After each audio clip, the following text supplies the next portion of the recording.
আসসালামু আলাইকুম। আজকে আমার আম্মু রান্না করেছে বিরিয়ানি।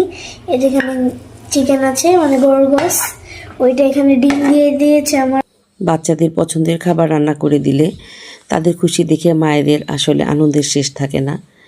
তো বিরিয়ানি রান্না করব আজকে গরু মাংস আর ছোটো আলু দিয়ে।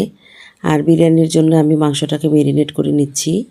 আদা বাটা, রসুন বাটা, টক দই, লবণ, শুকনো মরিচের গুঁড়ো, আর দিয়ে দিব এখানে রাঁধুনি বিরিয়ানির মশলা 1 প্যাকেট।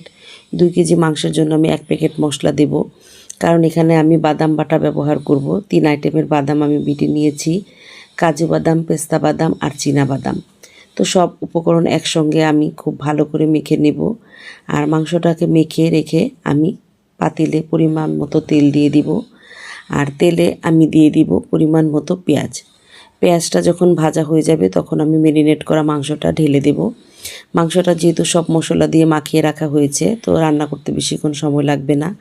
এখন আমি আলু সেদ্ধ আর কাঁচামরিচ দিয়ে দিয়েছি, সাথে চালও দিয়ে দিয়েছি।